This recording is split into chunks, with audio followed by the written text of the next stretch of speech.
Alors, la personne qui vous parle, c'est un vieux, déjà, commençons. Donc, différents éléments de biographie qui pourront être pertinents par la suite. On m'a donné trop jeune des ordinateurs et j'ai toujours voulu savoir faire tout ce qu'on pouvait faire avec, que ce soit de côté code ou côté design. Et j'ai un peu alterné entre les deux parce que pendant longtemps, je ne savais pas que c'était des métiers différents.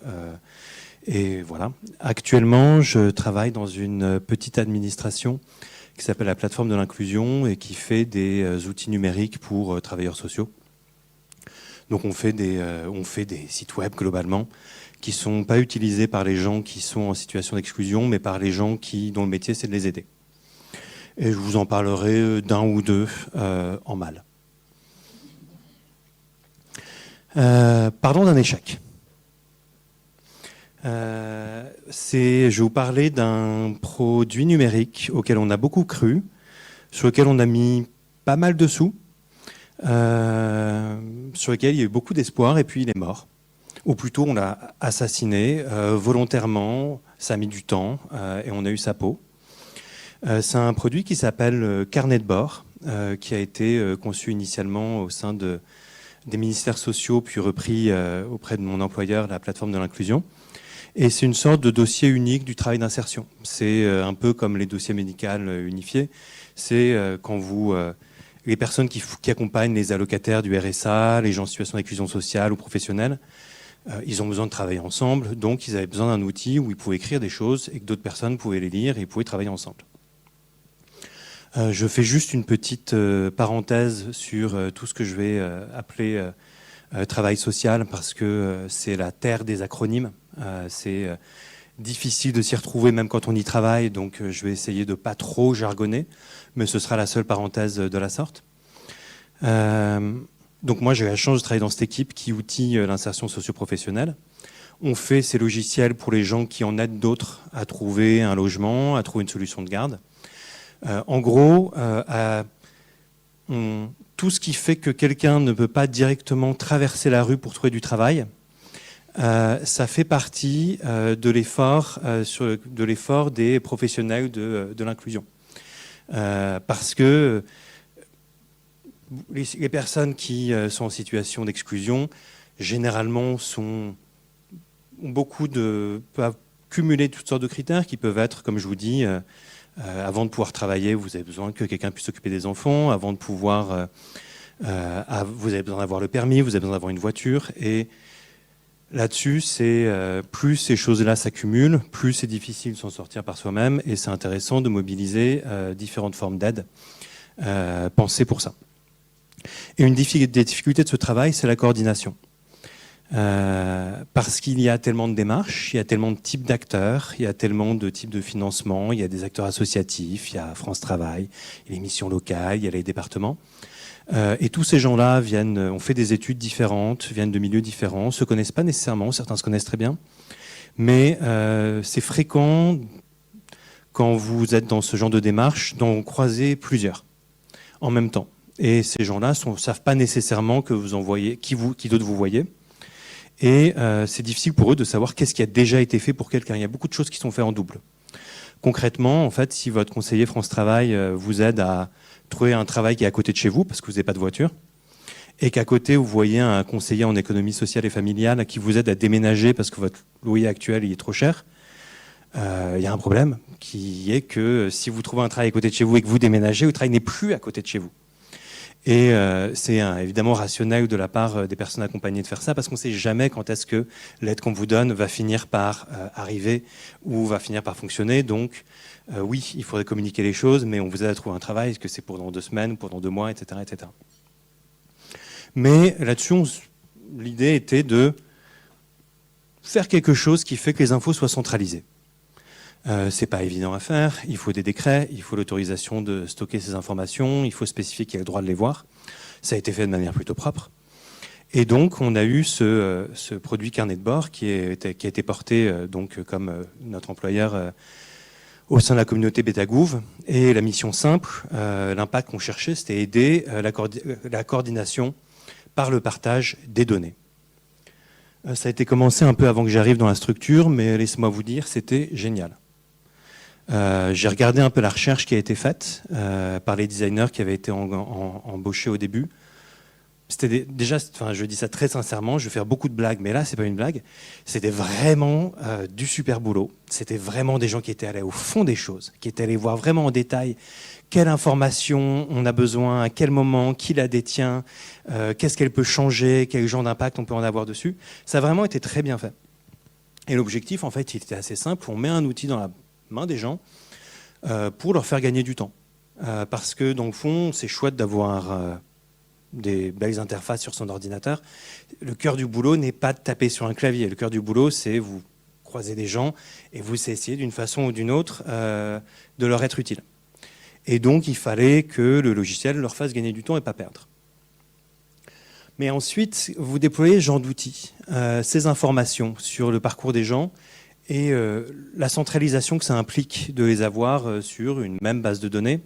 Et le déploiement qui aide à faire ça, par exemple passer par les conseils départementaux qui, en France, pour la plupart, gèrent le RSA, ça fait que ça intéresse pas mal de monde. On fait un outil gratuit. Les conseils départementaux, ça les intéresse parce qu'ils dépensent un tout petit peu d'argent auprès de logiciels propriétaires qui les aident à gérer les différents programmes de l'État. Scandale. J'ai rien dit. Et ils sont prêts à adopter notre outil si on prend en compte ce dont ils ont besoin.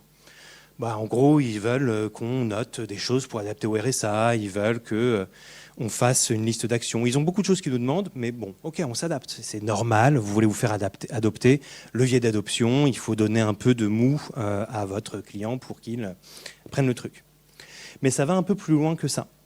Ce qui se passe, sans qu'on s'en doute, c'est qu'en mettant un outil qui est censé aider des individus à mieux faire leur travail sous le contrôle de leur structure, c'est que on donne à ces structures des choses nouvelles qui n'étaient pas possibles avant, du pilotage et des statistiques.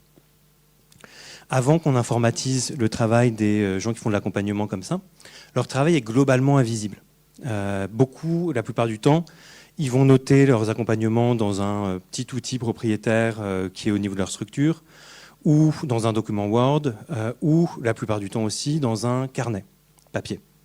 Et quand on commence à mettre ça dans un logiciel qui est porté par leur employeur, les choses changent.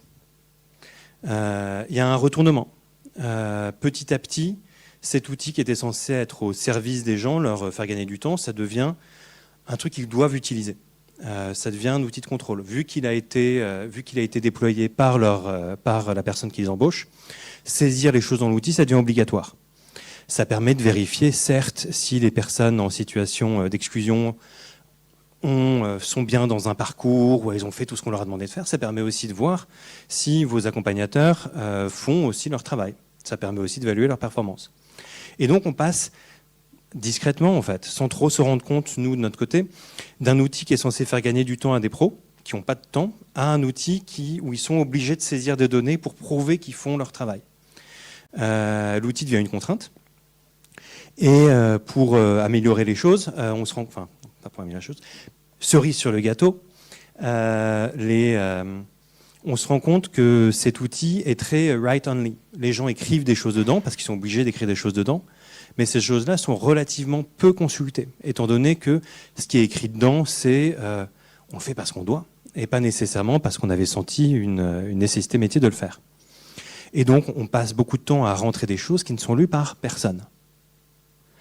Et donc, ça change la valeur perçue pour les usagers. C'est plus leur outil, c'est plus quelque chose qu'on a fait pour eux. Ça devient un outil qui sert à eux, mais pas que à eux. Un peu comme quand j'étais étudiant et que j'avais eu le malheur d'acheter un steak haché où il y avait marqué moins de 50% de collagène dessus. C'était légalement de la viande, mais après on devient végétarien plus facilement. Mais ça a une dimension où en fait la part nutritive pour l'utilisateur, ce qui leur est utile, devient de plus en plus faible. Vous utilisez un outil qui n'est pas votre outil. Et nous, on entendait parler de gens qui... Ah oui, il me reste 5 minutes ou ça fait 5 minutes que j'ai commencé?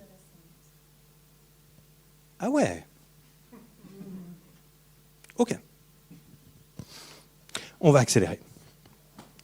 On avait des gens qui passaient...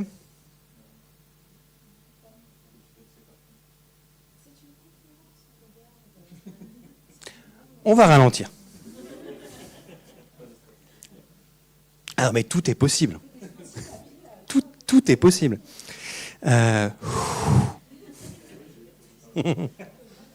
Ok. Nous, on avait des gens, en fait, qui se consacraient leur vendredi matin à écrire des choses dans l'outil. En fait, c'est ultra déprimant. Et le pire, c'est qu'en fait, on n'était pas les seuls. Il y a des structures dans ce secteur, les missions locales, qui sont un peu le Pôle emploi, le France Travail à destination des jeunes. Et ces structures qui sont vraiment géniales parce qu'elles sont très indépendantes, elles sont vraiment très en contrôle de ce qu'elles proposent. La rançon de cette indépendance, c'est qu'elles ont toutes un logiciel qui est le même. Et leur financement dépend des activités qui sont remplies dans ce logiciel. Elles sont vraiment à la tarification à l'acte. Et donc, vous avez des gens dans les missions locales qui vous disent qu'ils vont passer en moyenne 2 jours à rentrer des choses dans l'outil pour dire ce qu'ils ont fait les 3 autres jours de la semaine.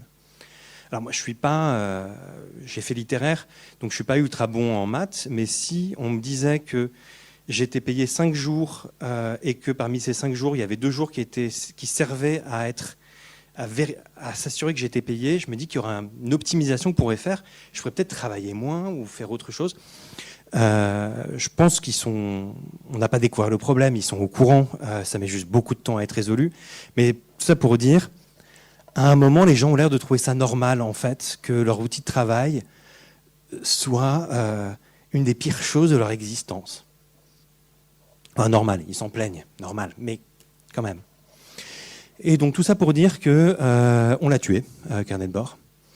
On l'a tué, pas parce que l'outil était mauvais, pas parce que le code était pas bon, c'était du Helm, ce qui est vintage un peu, et puis genre chouette, quoi. Enfin, je veux dire, il n'y a pas beaucoup de produits Helm hyper.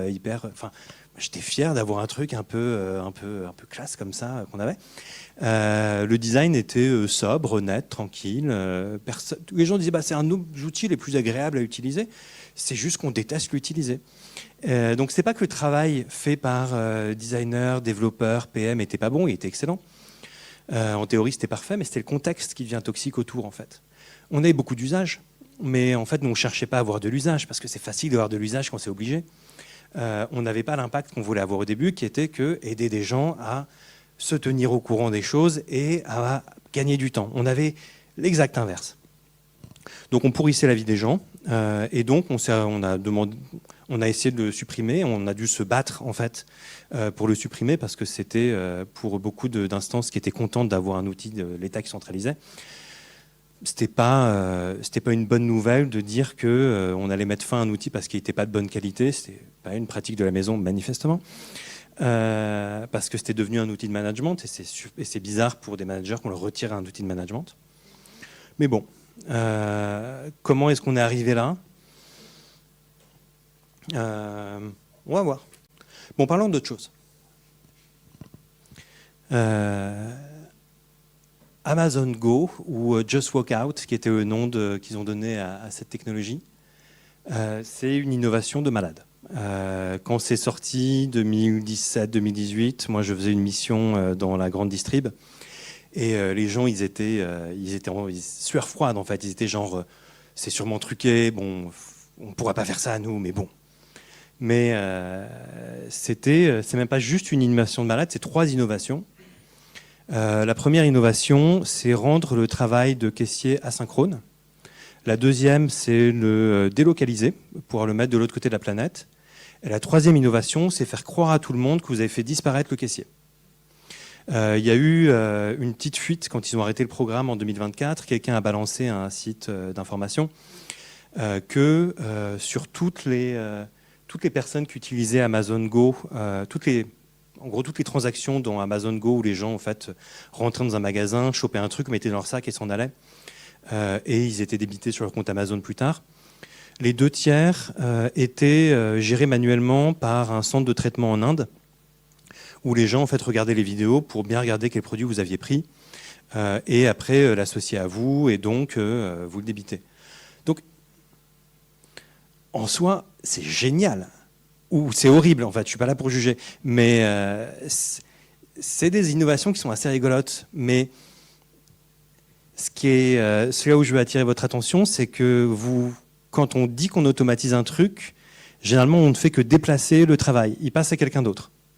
Et là, le travail est retombé sur quelqu'un. Et quand bien même ça marchait pour un tiers des cas, on pourrait aussi dire que les gens moins bien payés aux Philippines ou au Kenya qui faisaient du reinforcement learning from human feedback sont aussi des gens sur qui retombe ce travail de classification des images, de classification des textes, etc., qui fait que pour que les automatismes fonctionnent, il faut bien qu'il y ait des gens derrière, des petites mains qui triment. Et c'était un peu comme ce qu'on avait... ce qu'on voyait avec notre carnet de bord, c'est qu'on avait cherché à automatiser, on n'est pas cherché, on s'est rendu compte qu'on automatisait un travail de reporting, et ça retombait sur d'autres personnes. Si vous êtes un peu vieux comme moi, alors ça, voilà, ceci explique le titre de l'intervention, c'est qu'il y a un bouquin de design qui s'appelle Arrêtez de me faire réfléchir, et qui est un super bouquin sur comment faire des interfaces qui ne sont pas pénibles à utiliser. Si vous êtes un peu vieux comme moi, vous vous souvenez avoir entendu pendant les années 80, pendant les années 90 évidemment, que les ordis c'est difficile. L'informatique c'est compliqué, il faut que ce soit convivial. On a beaucoup moins ce discours maintenant, on parle plus d'électronisme, ce qui veut un peu dire qu'on a un peu inversé la charge de la faute dans cette affaire, mais c'est une autre question. Mais le métier de concepteur d'interface, designer d'interface, commence à prendre ce nom et à apparaître dans les années 90-2000, avec une mission très claire, pourrir la vie des développeurs. Vous avez les logiciels à l'ancienne qui sont souvent, les logiciels avec des interfaces à l'ancienne qui sont souvent, prenons un logiciel en texte seul, en ligne de commande, ou avec des paramètres, et ces paramètres, on les rend visibles dans l'interface. Et après, les gens doivent régler ces paramètres, mettons. Ce modèle du logiciel, la façon dont il fonctionne, ce n'est pas nécessairement la façon dont l'utilisateur pense. Donc, c'est souvent le cas qu'il va falloir faire une interface, une surcouche de votre interface qui va rendre les choses faciles, mais qui va convertir entre le modèle de la façon dont on pense et le modèle dont ça marche. Bon, là, je vous fais en rapide le bouquin de Dan Dorman, mais ça consistait à dire, plutôt que de faire travailler l'utilisateur, faites travailler vos développeurs, pour que ça leur soit beaucoup plus difficile qu'avant de faire des interfaces, mais que néanmoins on augmente la qualité logicielle et l'appropriation des gens. Mais on revient un peu dans la même optique, c'est-à-dire quelqu'un doit faire le travail en plus. Et là, c'est chouette parce que c'est un travail qu'on peut capitaliser. Les designers et les développeurs, donc surtout les développeurs, font ce travail pour que les utilisateurs n'aient pas besoin de le faire après. Ce qui est cool. Comme ça que ça doit marcher. Mais tout ça pour revenir, quand on automatise jamais complètement. S'il y a toujours du travail qui retombe sur quelqu'un, c'est intéressant de voir quel travail retombe sur les gens. Designers et développeurs, le travail qui nous retombe dessus, qui est celui de penser aux modèles mentaux des gens et de les transformer en interface et en code, c'est un chouette travail. Moi, j'avais fait une mission auprès d'agences de travail temporaire qui avaient ces genres de petits opérateurs, un peu comme les assurances, qui ont plein d'âges dans les villes petites et moyennes, qui ont encore pignon sur rue. Et le client se posait la question de savoir si, à l'heure du téléphone portable, il fallait garder ou pas ces machines, ces vitrines. Et les gens dans les tours, en fait, les clients, ils avaient l'idée assez géniale. En fait, ils se disent, c'est quoi notre travail ? On a des gens qui cherchent un emploi, ils ont des CV sur lesquels il y a des compétences. On a des gens qui cherchent des travailleurs, ils ont des offres d'emploi sur lesquelles il y a des compétences. Notre travail, c'est une requête SQL. Donc il se disait en fait, le matching entre un travailleur et un candidat et une entreprise ou un poste, il est facile à faire en fait. On peut vraiment associer directement, puis après on a d'autres critères pour faire un tri, une priorisation, etc.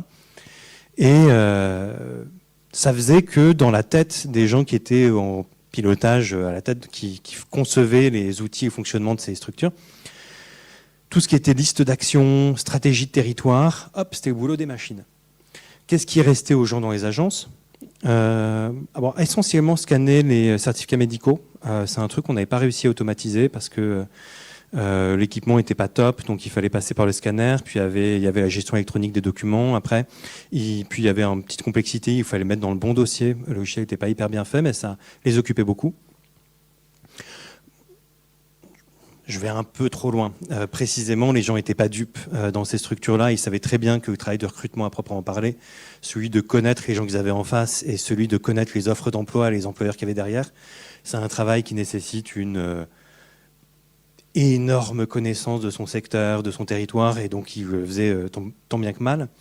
Mais on sentait une pression accrue de passer au volumique de la part de leurs employeurs, de leur hiérarchie, et de réduire en fait la part du travail rigolo qu'ils devaient faire, le travail de recrutement, le truc pour lequel ils ont commencé à faire leur travail, alors que la part de la paperasse grossissait dans leur quotidien professionnel. C'est un peu comme si vous alliez chez le médecin et il vous fait le diagnostic par ChatGPT et le reste du temps, il tape votre ordonnance. Vous dites, quelque part, l'inverse serait mieux. Quelqu'un qui a fait des études pourrait faire le diagnostic, une machine pourrait taper l'ordonnance. C'est pas le seul secteur où moi j'ai observé, je pense que vous avez tous plein d'histoires là-dedans. Enfin, si vous avez des amis médecins ou des gens qui ont été dans les travaux publics ou n'importe quoi, le temps qu'on passe à nourrir la machine est de plus en plus gros parce qu'on est dans une logique un peu extractive en fait. Cette entrée de données, on l'a fait pas pour rien, mais on l'a fait pas pour soi. On l'a fait généralement parce que les départements conformité, comptabilité, juridique, etc., ont besoin de ces informations, parce qu'à partir du moment où on peut commencer à les avoir, ce serait bizarre de ne pas les avoir. Pas les informations que les entreprises avaient avec ce niveau de précision il y a quelques dizaines d'années, mais maintenant qu'elles peuvent les avoir, ça a l'air d'être hyper important. Donc pour une raison ou pour une autre, des gens qui sont assez éloignés du métier de terrain n'ont pas de problème à investir du temps, à prendre du temps des gens qui ont un métier de terrain pour les aider à faire leur travail à eux. Donc là, moi, une de mes hypothèses pour la cause de tout ça, c'est que ça a à voir avec la façon dont on vend et achète des logiciels, notamment avec les gros groupes. Vous avez plein de gens qui utilisent Excel de manière géniale et sauvage. Excel est probablement l'outil de programmation le plus répandu dans le monde, qui permet à des gens de modéliser des choses de folie. Il y a des gens qui, en fait, Excel permet à des gens, Excel et autres évidemment, de gérer leur activité avec des outils qui se fabriquent souvent eux-mêmes. Certains le font très très bien, certains le font pas très bien. J'avais eu un client où effectivement il y avait beaucoup de tableaux Excel qui aidaient les gens à gérer leurs usines et tout ça, et d'autres en fait il y avait une erreur de calcul. Et une erreur de calcul dans un document comptable, c'est dommage. Enfin, ça dépend dans quel sens elle va, mais là, elle est dans le mauvais sens. Et donc, généralement, quand vous êtes une grosse structure qui cherche à passer à une certaine échelle, vous invitez une grosse entreprise, une boîte de conseil souvent, qui vous mandatez pour des sommes importantes, de vous installer un ERP, un logiciel de gestion, un SAP, du PeopleSoft, du Salesforce, etc., selon les besoins. Et là-dessus, quand vous avez de la chance, vous avez des designers exceptionnels, qui viennent voir les travailleurs dans leur quotidien pour comprendre comment ils travaillent, de quoi ils ont besoin, à quel moment, quelle est l'interface qui leur fera perdre le moins de temps possible et qui correspondra aux besoins de tout le monde et qui permettra des choses possibles. Ça, c'est quand on a de la chance. Mais même, une fois que l'ERP est livré, il est livré. Vous avez payé quelques millions ou dizaines de millions pour l'obtenir. Certes, vous avez un contrat qui vous permet d'avoir des modifs fréquentes, etc. Mais ça ne se modifie pas aussi vite que le tableau Excel maison se modifie. Ça doit passer par pas mal d'étapes si vous vous rendez compte qu'il y a eu une petite erreur ou que la peinture n'est pas bien faite. Alors, parfois, il est bien fait. Parfois, il n'est pas bien fait. Et puis, même s'il est bien fait, au bout d'un moment, ça change, en fait. Les pratiques changent. On se retrouve à devoir inventer encore des contournements pour que votre outil dans lequel vous mettez votre compta, vous mettez vos salles de classe, vous mettez vos activités, etc., correspondent à ce que vous êtes en train de faire. Et vous saisissez, comme d'habitude, encore plus de données qui ne sont pas nécessairement utiles à vous, mais utiles à d'autres. Et à nouveau, pour moi, à la limite, ce n'est pas le pire problème d'avoir pris du temps. c'est d'avoir compressé la phase de conception de son outil de travail. Vous vous rendez compte que, initialement, votre métier était de... Vous aviez un domaine à gérer, et donc vous étiez fait vos petits outils, vos tableaux Excel, vos Airtable éventuellement, si vous êtes millénial, et vous avez un peu votre petit environnement que vous avez fait, que vous comprenez, que vous pouvez outiller. Et puis on vous retire cette phase-là parce que y a des gens qui l'ont, dont c'était le métier de le faire et qui l'ont pris pour eux. Votre métier est plus le même. Vous avez ces activités de saisie toujours croissantes. Vous avez vos tâches habituelles de production qui peuvent stagner ou réduire, mais vous perdez un peu cette partie qui, pour beaucoup de personnes, faisait ce qui était intéressant dans leur métier. Et ce qui se passe, c'est que le boulot devient immédiatement chiant. Pas immédiatement, mais petit à petit. Vous aviez des éléments de maîtrise et on a, sous couvert d'améliorer votre expérience, on vous crée un magnifique outil, on modernise, vous avez une version mobile de machin. Sous couvert de simplifier votre expérience pour que en fait, vous ayez plus de confort, vous avez un métier qui se déqualifie petit à petit. Alors désolé pour la dimension scato de ces deux théories. C'était intéressant de les voir raisonner. Vous avez le bouquin de David Graeber qui part de son constat, qui dit mais c'est quand même étrange que, alors qu'on a fait des gains de productivité énormes, on a plein de gens qui ont l'air d'être employés à faire des choses qui ne sont pas productives. Et lui élabore toutes sortes de théories autour de, en fait, on préfère occuper les gens plutôt que leur permettre d'avoir du temps libre et de penser, etc. Je caricature un peu, le bouquin va un peu plus loin, mais c'est un bouquin écrit par un anarchiste qui est chose rigolote à dire. Vous avez le bouquin de Doctorow qui parle du fait que derrière l'idée d'une amélioration, d'un gain, d'une expérience utilisateur qu'on vous fait en vous présentant, dans le fond, 15 dernières années des startups Silicon Valley, c'est dire aux gens, vous pouvez avoir l'expérience d'un touriste à Dubaï avec vos applications. Et petit à petit, parce qu'on a dépensé des 1000 et des 100 pour faire le design fantastique, au bout d'un moment, ça devient moins rentable. Donc, vous êtes accro, on boucle. On serre la vis, l'expérience devient moins bonne, etc. Aucun de ces deux idées correspond exactement à ce que je viens de vous dire, mais je pense qu'ensemble, mélangées, elles nous permettent de parvenir au concept de bullshitification. Qui est qu'on a non pas des métiers qui servent à rien, parce que les métiers dont je vous parle, je pense notamment, enfin, ce que je connais d'un peu plus près maintenant autour du travail social, c'est pas du tout des bullshit jobs, c'est des métiers qui sont vraiment intéressants, mais où les gens commencent à perdre du plaisir et de la passion dans leur travail parce qu'ils se sentent sous une certaine pression de la machine, en fait, de toutes les tâches administratives en plus à faire. Et derrière ça, il y a ce discours de on modernise, on informatise, on améliore des choses, mais derrière, il y a une sorte de bait and switch qui fait que l'expérience ne s'améliore pas. Des conséquences assez rigolotes de ça, c'est que vous n'avez plus besoin de recruter des gens aussi expérimentés qu'avant s'il n'y a pas cette part de conception, si les gens sont juste à rentrer des trucs dans des tableaux. Si le boulot de quelqu'un, c'est juste remplir un formulaire, c'est un boulot de remplisseur de formulaire. C'est plus un boulot de personne qui est capable de concevoir son outil de travail comme on avait avant. Et donc, si ce métier est moins qualifié, on peut moins le payer. Si ce métier attire plus les mêmes personnes, vous allez avoir des gens qui vont, si pas perdre leur emploi, en tout cas, avoir envie de s'en aller. Et pour ajouter insult to the injury, cerise sur le gâteau encore, on leur propose d'apprendre à coder pour se reconvertir. Qui est un très bon choix, hein, c'est génial de coder, mais il y a toujours une sorte de chaîne étrange là-dedans.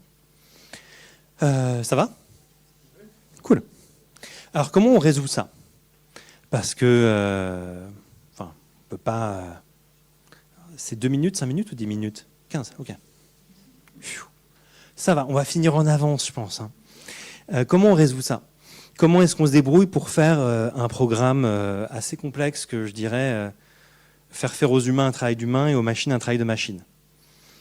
On a essayé, nous, avec notre petit carnet de bord, donc le produit qu'on a mis du temps à assassiner, un peu comme à la Révolution française, où il fallait sauter sur la lame de la guillotine pour que la tête tombe vraiment. On a mis du temps à assassiner carnet de bord. On n'a pas voulu abandonner le sujet parce qu'en fait, le problème derrière se posait déjà. Et on a voulu le repenser en visant le lecture seule. Si un des problèmes, c'était de demander aux gens de faire trop de travail d'entrée de données, et si on supprimait toutes les tâches de saisie? Alors évidemment, ça retire un peu des informations qu'on peut trouver dedans, mais la saisie avait peu de valeur pour les gens.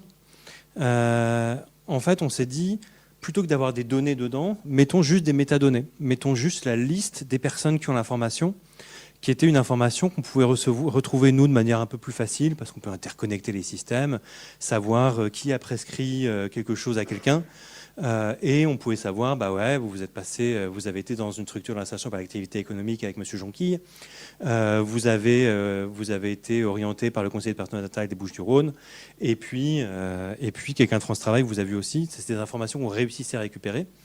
Et on se dit, bah, vous voulez savoir quelque chose sur le dossier de Madame Dupont, bah, appelez-vous. Parlez-vous ne passez pas par la médiation de tout noter dans un outil normé qui vous donne pas de texte libre parce que les gens peuvent mettre des horaires dans ce cas-là. Donc, on rajoute un peu de friction, mais voilà les moyens de chercher l'info. Et d'autant plus marrant que c'est comme ça que beaucoup d'acteurs faisaient déjà, en fait. Leur outil de travail principal, c'est pas l'ordi, c'est le téléphone et la voiture. Parce qu'ils se déplacent, ils prennent leur téléphone et leur voiture pour aller voir les choses. Et en fait, on diminue la part de médiation par la machine en créant un peu plus d'occasions pour les gens d'être en interaction entre eux. Nous, ça réduit aussi notre capacité à piloter. On sait moins de choses. Mais en même temps, si le travail de pilotage, il vaut la peine d'être fait, si les données sont vraiment utilisées, faut que les gens qui en ont besoin fassent l'effort d'aller les chercher. Il faut que le travail retombe sur eux aussi. Et là-dessus, il y a cette petite inversion de dire l'effort doit venir de la personne qui a besoin du truc et pas de la personne. Et rajoutons pas du travail à quelqu'un qui a déjà fait son travail. Si vous voulez l'info, allez la chercher. On passe push-pull, je ne sais plus dans quel sens ça marche, mais vous corrigerez vous-même. Et les données sont plus toutes cuites.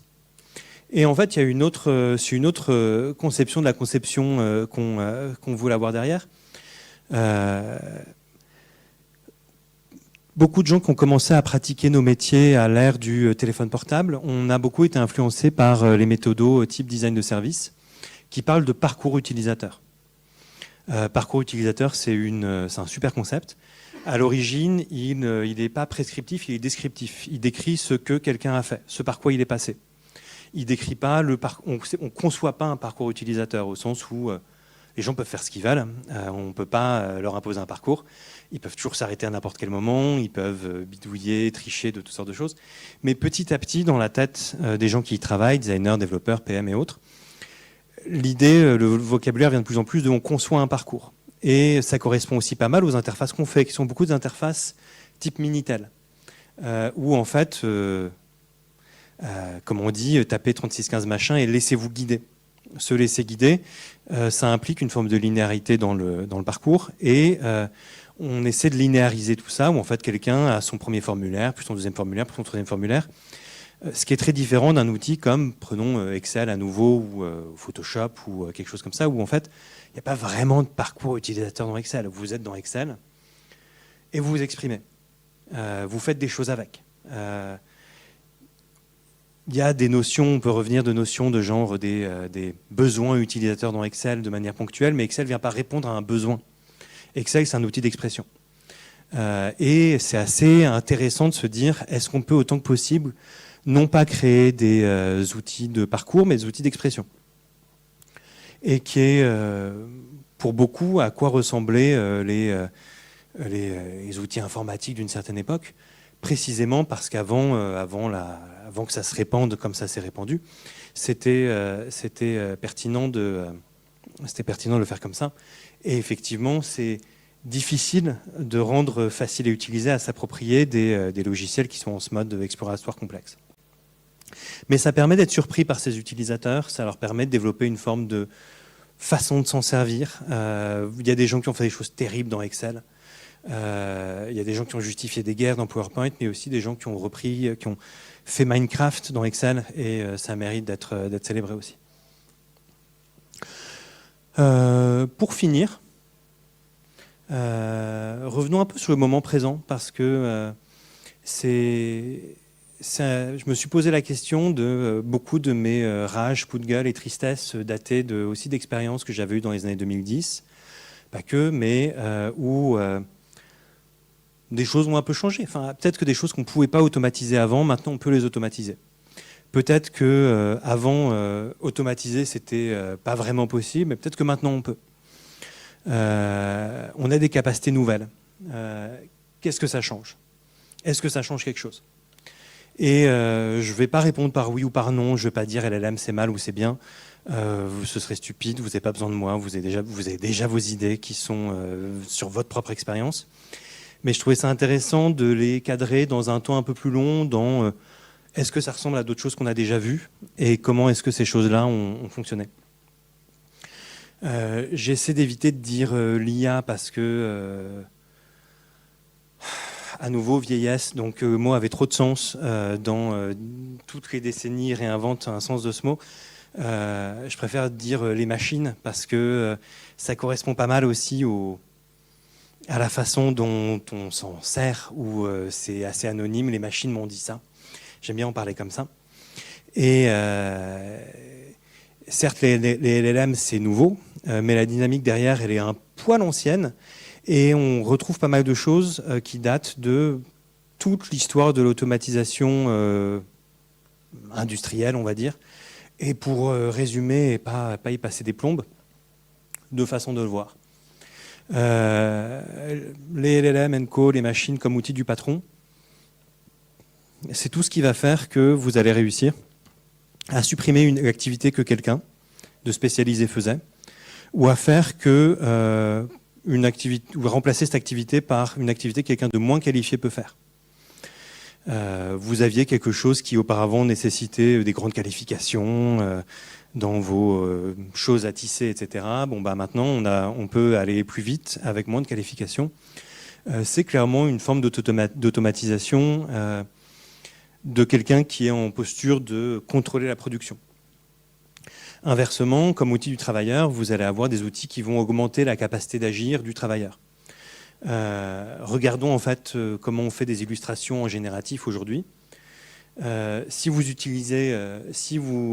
êtes un éditeur que vous voulez une jolie image sur votre site et que vous n'êtes pas au courant qu'on peut payer des gens pour le faire ou qu'il en existe des gratuites et que vous générez une image avec un logiciel pour le faire, vous supprimez une activité que quelqu'un de spécialisé faisait.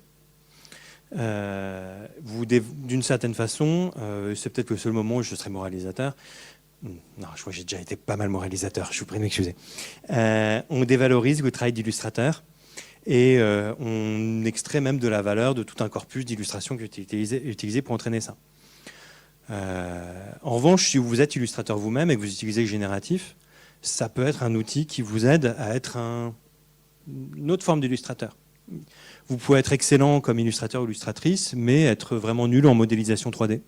C'est pas votre truc, mais pourquoi pas en fait? Parce que les machines peuvent vous faire un super modèle 3D sur lequel vous pouvez faire votre style à vous. Il y a plein de façons en fait de s'équiper des machines, si on veut, pour faire son travail autrement, pour faire son travail d'une façon où en fait vous avez le sentiment d'aller plus loin, de plus vous exprimer. Et là-dessus, cette distinction, c'est plus pour la formule, mais moi je me vois dans la façon dont j'utilise les machines, parfois comme j'utilise comme outil du patron et parfois comme outil du travailleur. C'est intéressant de voir comment on peut mobiliser les deux. Pour passer à une distinction un peu plus maligne que outil du patron et outil du travailleur, faisons un petit saut par ce monsieur dont vous avez peut-être déjà vu le nom, 5 minutes. Douglas Engelbart, il a été connu parce qu'il a inventé, ou son équipe a inventé la souris. En vrai, il a inventé beaucoup d'autres choses en informatique moderne. Et une de ces, vous verrez si vous lisez le bouquin Bootstrapping de Thierry Bardini, qui est génial, une de ses obsessions, c'était de augmenter la capacité des humains. Lui, en fait, a longtemps haï tous les ordinateurs modernes qui sont faciles à utiliser et qui sont ciblés pour des perpétuels débutants. Il disait, mais en fait, ça pourrait être comme un violon. C'est-à-dire, oui, au début, c'est un crin-crin, c'est horrible, vos voisins vous détestent, vous donnez envie de pleurer à tout le monde, mais quand vous devenez bon, mais c'est extraordinaire. Et il pensait qu'une machine qui était conçue un peu comme un instrument, où en fait elle est compliquée, mais on se l'approprie, on se la programme soi-même, augmenter la capacité de penser, de travailler des gens. Et ça, si vous avez quelqu'un dans vos équipes qui a bidouillé son ordi pour avoir tous les raccourcis clavier, qui a fait son Vim comme il a envie de l'avoir et compagnie, vous avez l'impression de voir quelqu'un faire du parcours avec son clavier, en fait. C'est impressionnant à voir quelqu'un qui a vraiment fait alliance avec sa machine pour que, en fait, il fasse des trucs, vous ne savez pas que c'était possible avec. Engelbart, il était triste de voir qu'on prenait des ordis puissants et des gens intelligents et qu'on en faisait des machines à formulaire. Je ne vais peut-être pas revenir sur le bouquin de Kars parce que ça nous emmènerait un peu loin, mais c'est chambé. Ah, si, il n'y a plus que 3 slides. Non, plus tard. Et je sais pas, dans ce moment LLM dans lequel on est, je pense que c'est vraiment le bon moment de réinventer une tradition qui est ancienne mais qui n'a jamais vraiment été éteinte, qui est celle du end-user programming, qui va dans le sens de l'augmentation. Peut-être que vous connaissez Hypercard, qui était donc Bill Atkinson, un des ingénieurs d'Apple à l'époque, qui, après avoir quitté Apple, il a pris du LSD et ça lui a dit que lui, qui avait conçu beaucoup de logiciels comme MacPaint, il avait fait du pouvoir en boîte de conserve. Qu'en fait, on pouvait faire des trucs géniaux avec, mais qu'il fallait avoir lu tous les Inside Macintosh et pas connaître le C et le Pascal pour faire des trucs. C'était hyper dur. Pourquoi est-ce que tout le monde ne pouvait pas faire des logiciels? Et donc, il a essayé de faire un logiciel pour faire des logiciels. Et c'est comme ça que j'ai appris la programmation par ailleurs, donc je l'aime bien. Et c'est à cet endroit-là où, derrière cette tradition de essayer en fait, baisser la barrière entre ceux qui peuvent mettre en prod et les autres. Parce qu'il y a une barrière énorme actuellement dans une équipe sur Terre entre ceux qui conçoivent et ceux qui utilisent, ceux qui savent comment ça marche et ceux qui savent comment ça marche derrière et ceux qui savent juste l'utiliser. Nous, designers, développeurs et autres, on s'exprime, on a un métier qui est très expressif, on crée des choses. C'est assez intéressant de se dire qu'on peut ne pas fermer la porte derrière nous et que ces capacités nouvelles qu'on a avec LLM & Co, on peut les utiliser pour, 2 minutes, merci, augmenter la capacité des gens de s'intégrer dedans. Donc là-dessus, je vous ai mis Dynamic Land, qui est une expérience pour faire un endroit, un lieu en fait, où plutôt que d'avoir des programmes et des ordis, vous mettez des feuilles, et en fait ces feuilles étaient scannées, et ça crée des interfaces un peu partout, et donc vous aviez une interface qui était faite par les gens. Ici, vous avez Claude qui, pour un collègue à moi, génère du Google Apps Script, en fait. C'est-à-dire, plutôt que de demander aux machines de faire le travail à notre place, on rentre dans un truc qui est assez borné, en fait, un langage de programmation qui existe déjà, pour leur faire des tâches. Moi, je m'en suis utilisé pour qu'elles m'écrivent du SQL pour aller parler une API, enfin des choses qui sont où, en fait, on limite ce qu'elles peuvent faire, mais ça nous permet de les rendre expressives. Derrière, vous avez en fait tous les outils qu'on a d'automatisation.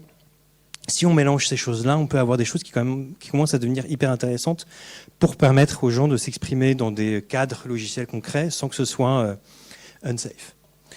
Pour finir, l'un des grands slogans de nos professions, en tout cas de nous designers, l'utilisateur au centre. Moi, je trouve qu'il ne veut rien dire. Parce que mettre au centre, ça peut être au centre de beaucoup de choses. En fait, l'utilisateur qui fait de la saisie ou qui scrolle, il est au centre. Il est peut-être au centre d'un piège. Et c'est intéressant de se centrer sur la capacité de penser, de produire ou de travailler des gens, parce qu'on ne peut pas dire qu'on n'est pas autour de ça. On n'est pas nécessairement là pour créer des outils qui rendent les gens confortables. On est peut-être là. C'est intéressant de se dire qu'on a la capacité de créer des outils qui les aident à s'exprimer. Je vous remercie. Merci.